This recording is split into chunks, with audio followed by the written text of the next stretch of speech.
Assalamualaikum warahmatullahi wabarakatuh. Saya Zahrul Ardani, mahasiswa Ilmu Al-Quran dan Tafsir semester 5. Pada konten kali ini kita akan membahas mengenai Mufassir Nusantara. Ya, Mufassir Nusantara yang akan kita bahas kali ini ialah Teungku Muhammad Hasbi As-Siddiqi. Siapakah beliau?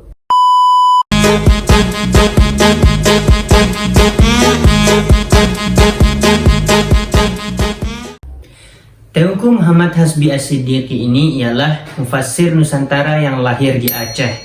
Nah, beliau lahir pada bulan Jumadil Akhir pada tahun 1321 Hijriah yang bertepatan dengan tanggal 10 Maret 1904 Masehi. Nah, nama ayah beliau ialah Teungku Qadi Sri Maharaja dan nama ibu beliau ialah Teungku Amrah.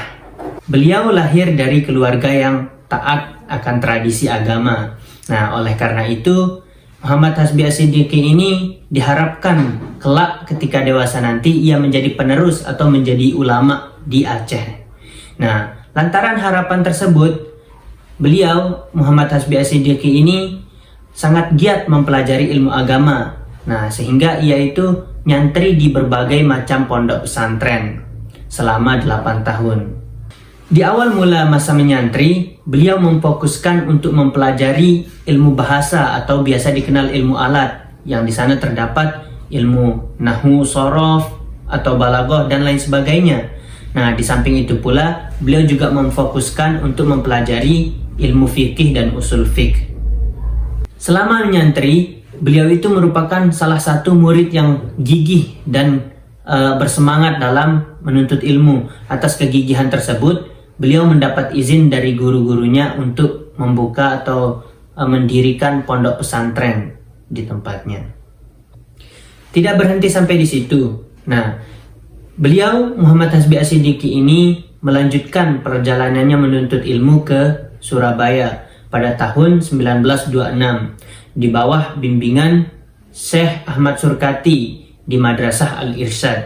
Nah, dari situ pula Syekh Ahmad Surkati inilah kelak yang akan mempengaruhi, berperan besar dalam pemikiran-pemikiran beliau di masa yang akan datang. Tidak hanya itu, beliau juga bergabung di salah satu organisasi Islam, yaitu organisasi Muhammadiyah.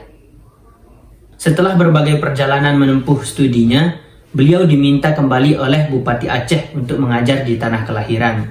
Tidak berhenti di situ, beliau juga diminta oleh Wahid Hashim untuk mengajar di salah satu perguruan tinggi yang ada di Jogja sana. Nah, kemudian sembari mengajar, beliau telah menciptakan banyak sekali karya. Di antaranya tercatat ada sekitar 72 karya atau kitab yang beliau karang, dan ada 50 lebih artikel yang telah diterbitkan. Kemudian yang selanjutnya ialah terkait pemikiran. Hasbi As-Siddiqi memandang bahwa syariat Islam itu elastis, fleksibel, dan sesuai dengan zaman. Nah, sehingga beliau di sana juga mengembangkan atau menciptakan karya baru beliau dalam bidang tafsir yang dinamai dengan Tafsir An-Nur yang bercorakkan adabi al-ijtimai dengan tujuan agar bisa menjawab persoalan-persoalan yang ada di tengah masyarakat. Dalam mengarang kitab ini, beliau menempuh waktu kurang lebih 9 tahun. Nah, adapun latar belakang atau mengapa beliau mengarang kitab ini ialah yang pertama, beliau menyadari bahwasanya di Indonesia itu masih kekurangan literatur khazanah Islam. Nah, dengan adanya tafsir ini, beliau menyumbangsih atau memberikan partisipasinya untuk memperkaya literatur Islam yang ada di Indonesia. Kemudian yang kedua ialah di sini beliau menyadari bahwa masyarakat Indonesia banyak yang tidak mengerti akan kitab sucinya sendiri. Nah, dengan adanya tafsir ini, beliau mencoba untuk mempermudah masyarakat Islam, khususnya di Indonesia, untuk memahami kitab suci mereka sendiri. Kemudian yang ketiga ialah beliau ingin mengukir sejarah dengan menciptakan kitab tafsir ini. Kemudian terkait mengenai penafsiran, Di sini Muhammad Hasbi As-Siddiqi dalam tafsirnya An-Nur memberikan penafsiran terhadap ayat yang berbicara mengenai potong tangan, yaitu Quran surah Al-Maidah ayat 38. Allah Subhanahu wa taala berfirman, A'udzu billahi minasyaitonir rajim. Was-sariqu was-sariqatu faqta'u aydiyahuma jazaa'an bima kasaba nakalam minallahi wallahu azizun hakim. Pada ayat ini, Hasbi As-Siddiqi berpandangan bahwa as-sariq dan as-sariqah atau pencuri laki-laki maupun perempuan yang dipotong tangannya itu ialah yang mereka itu sudah terbiasa melakukan pencurian. Nah, adapun mereka yang baru sekali atau 2 kali yang melakukan pencurian, maka tidak dihukumi potong tangan. Nah, adapun adanya hukum potong tangan ini dijadikan sebagai efek jera bagi mereka agar tidak mengulangi untuk mencuri.